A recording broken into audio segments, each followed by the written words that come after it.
I'm a former English major turned into IT Business Analyst. I face a lot of rejections because I have no background on the IT. In my very first week or the first period is what really a nightmare to me. Yeah, it felt like such a failure. It's starting to feel not really easy to accept that you are wrong.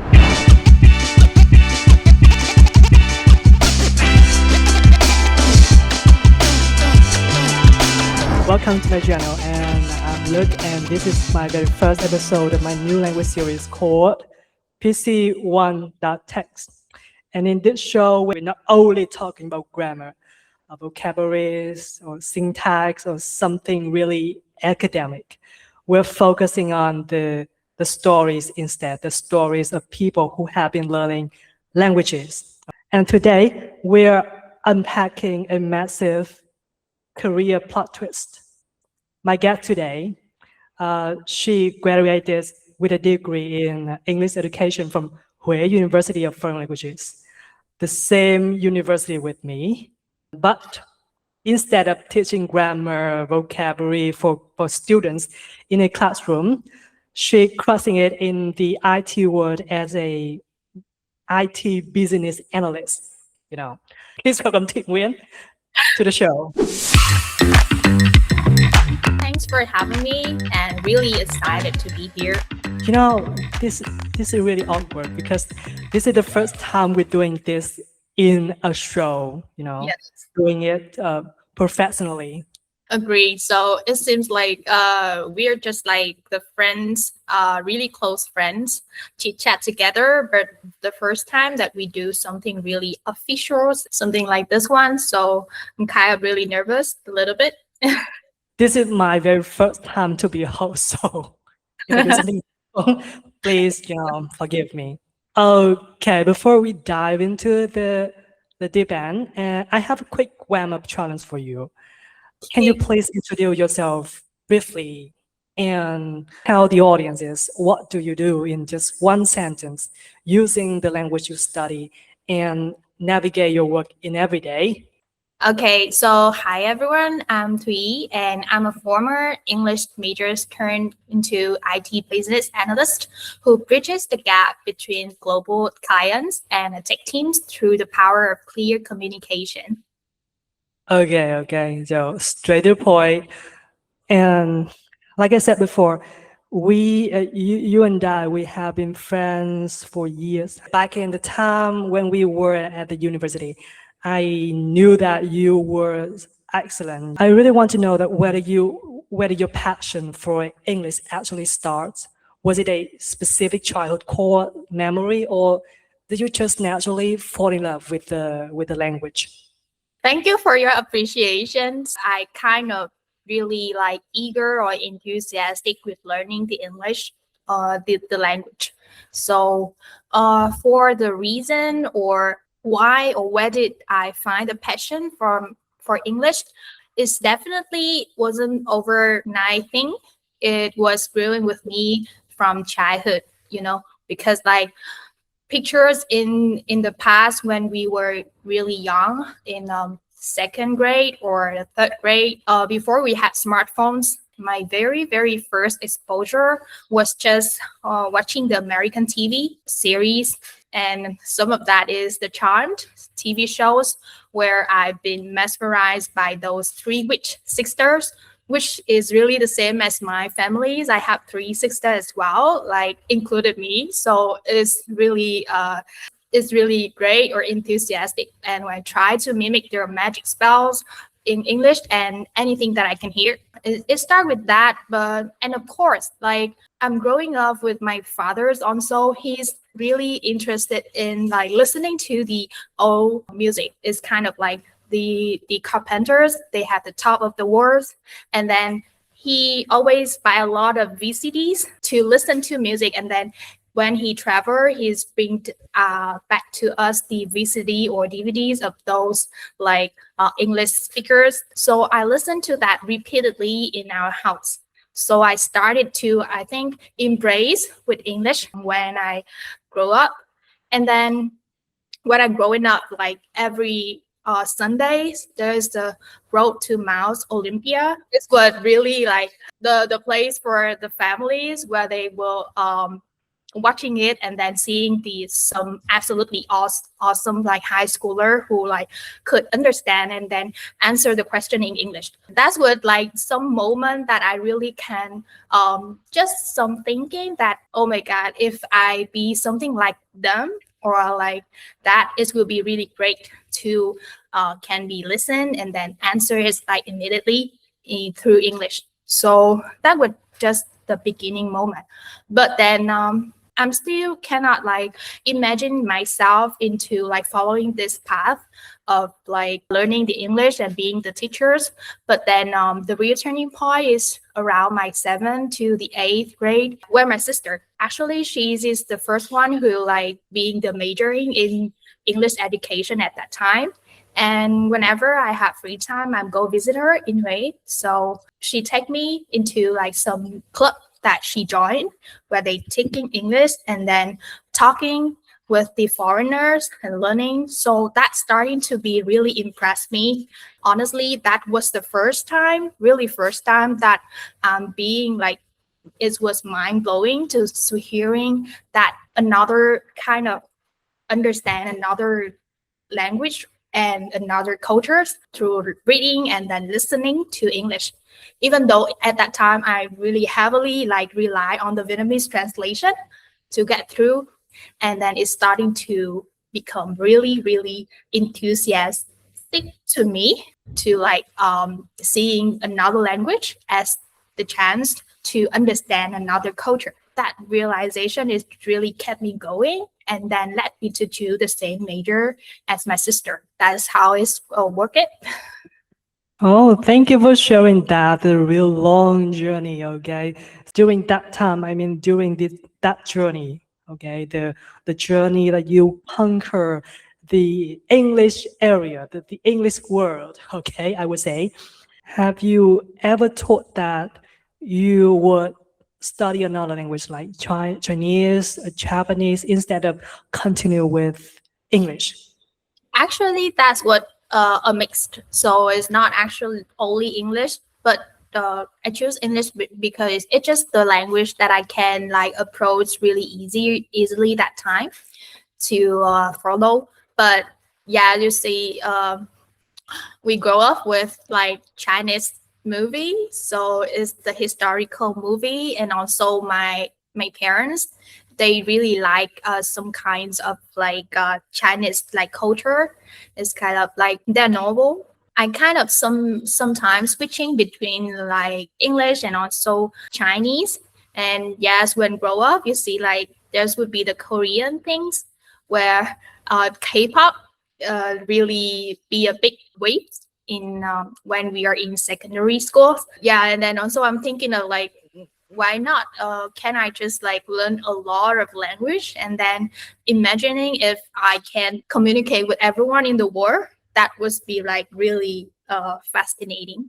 Yeah, and then not only English, I also learning Chinese when I learn in the universities. It's not that much, but I understand a little. A lot of like language is also approaching me, and then I really want to learn all of them to communicate and understand every languages and cultures in the world.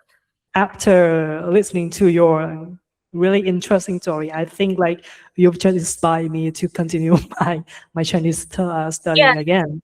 Okay, so back to the career.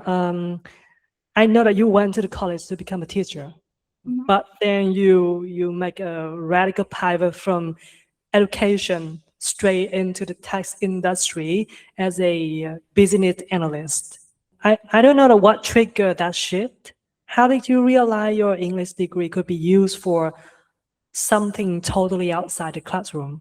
That's really a coincidence, a little hint from the universe. So back then, like using my English to like working for another majors is not something that I can imagine. I was just some little girl, 20 or 23 years old, and then just thinking what my major is will also be what my job later. But then it like some hints in the middle and high schools that Often I choose for the information, like the IT classes, so that I can join the competition, something like that in the secondary.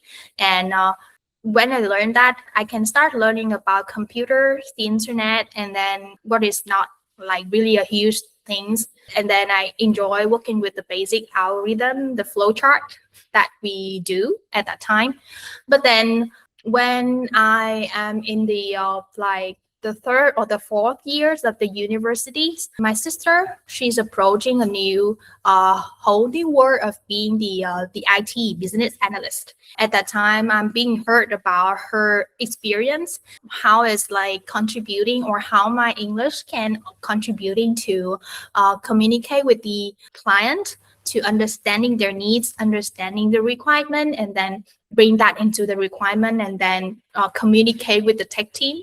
So that's starting to creating a hint to me that, oh, maybe I can try that one, because that is also the chance for me to use all of my English abilities to accumulating those kind of jobs. In my rebellious youth phase, that would also like a kind of I want to do something new, something like not following the same traditional way as what my parents expected. So I applied for a BA roles. I faced a lot of rejections because I have no background on the IT.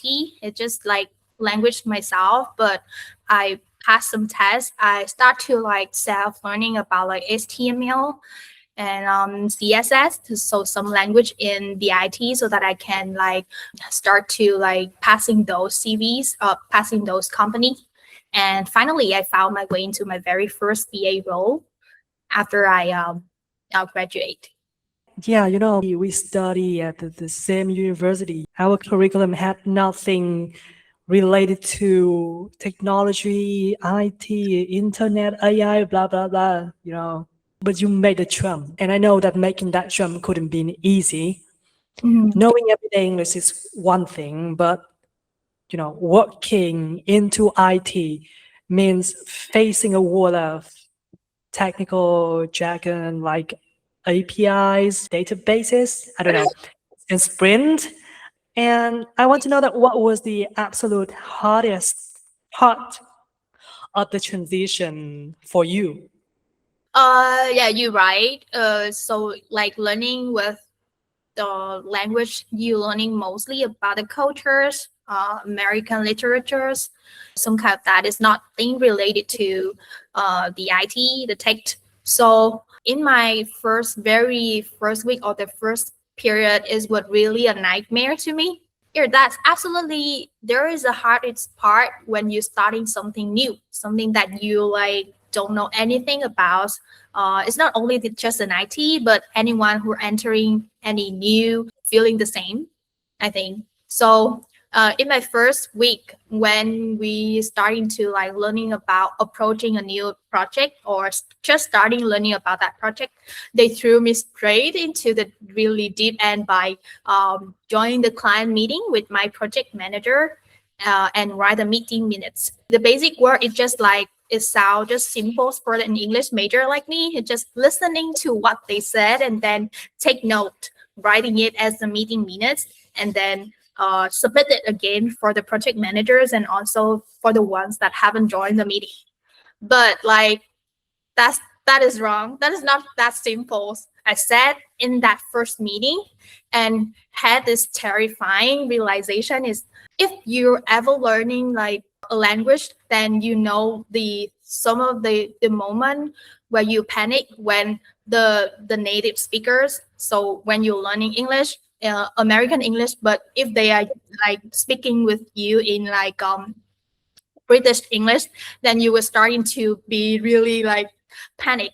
And that would be the same as me when joining that meeting. So when they're starting to use every word in take, and I can understand every single words that they said, but when it go together, I cannot understand anything.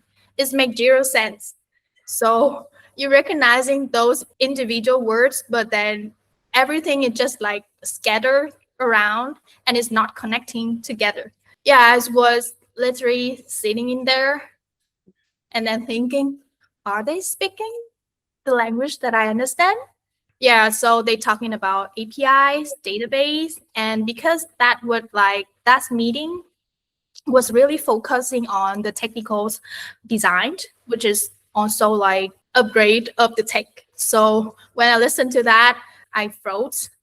And back then, there's no AI transcription. There's no like AI to like explaining to me everything. I was just like writing or jotting down what I heard.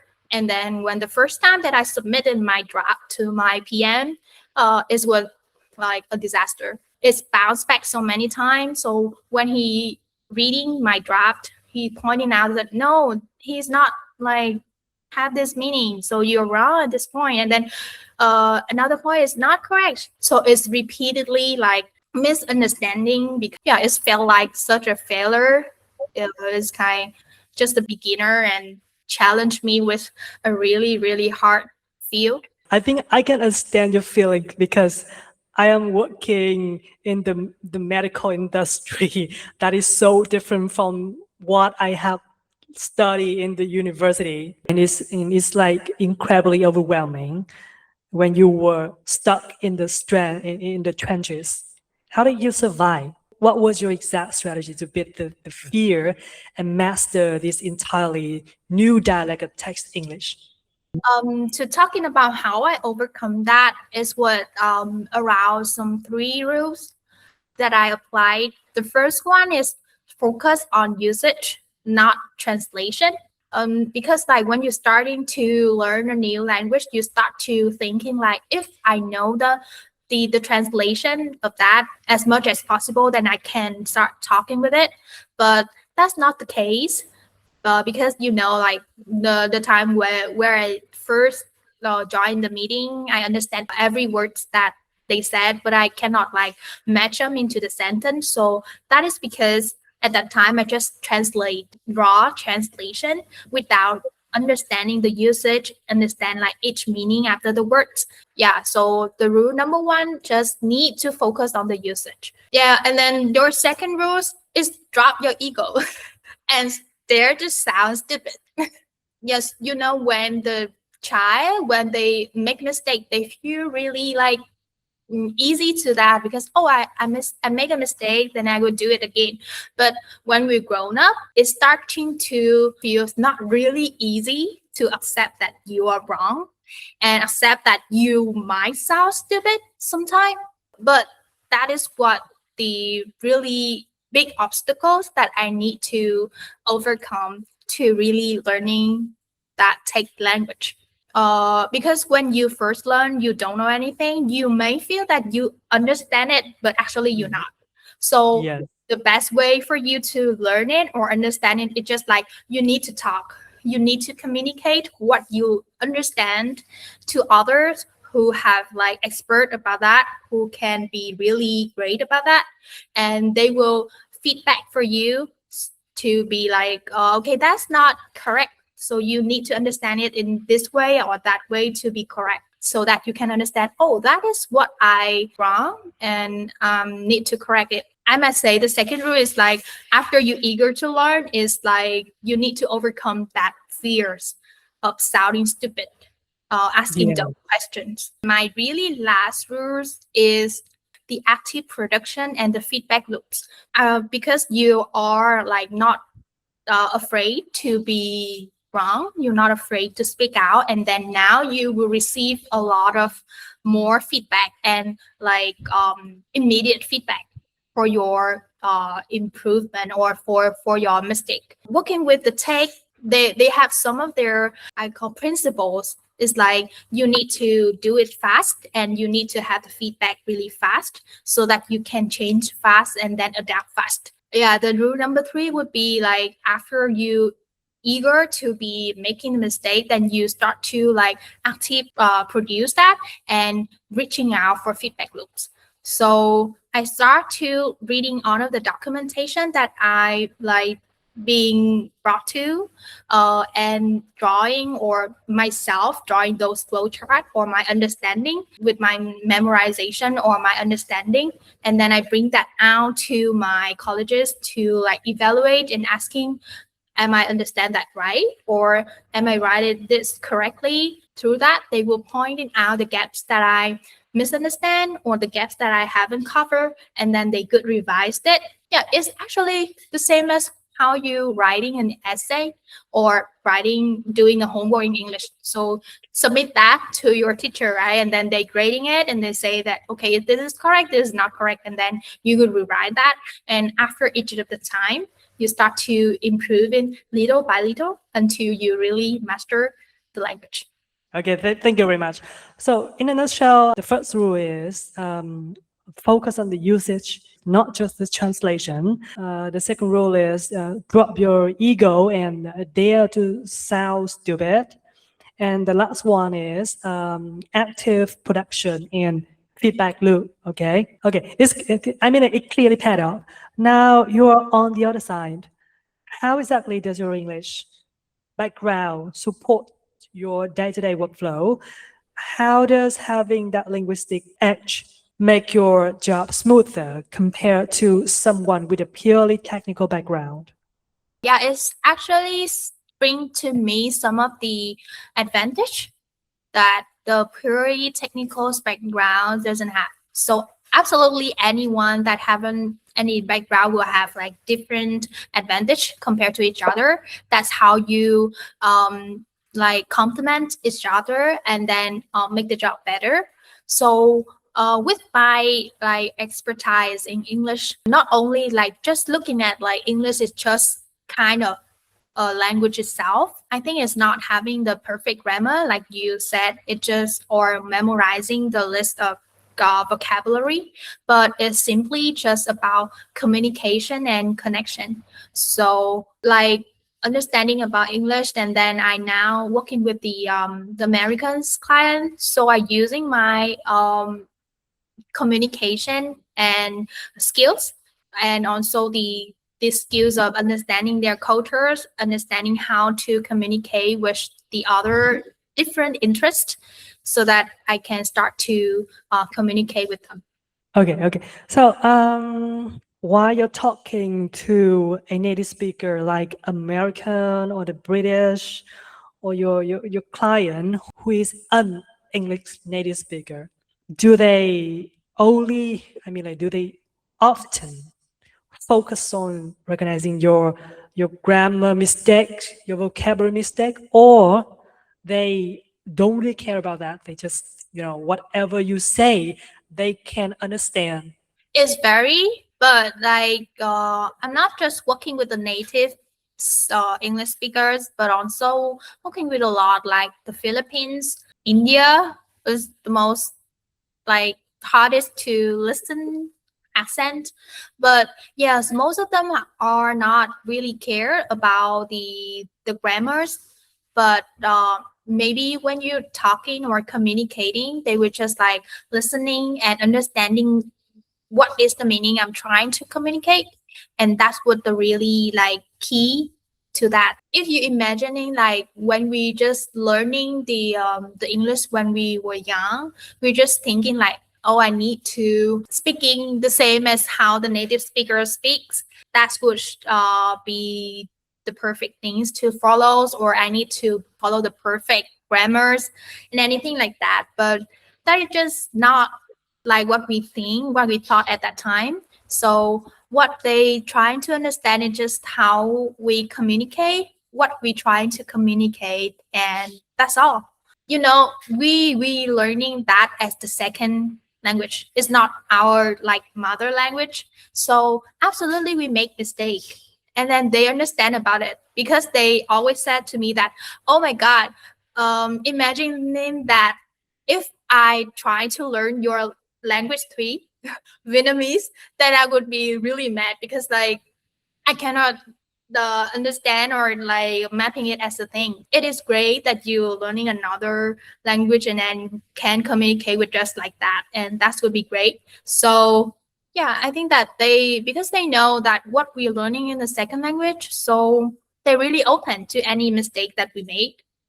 We all agree that there are so many people who are learning English, who are learning languages to support their academic job. Like they want to be a teacher, they want to be a PhD who teaches languages or something like that. So I think like they are the people who really need to be exact, to be correct on what they're saying, what they're teaching.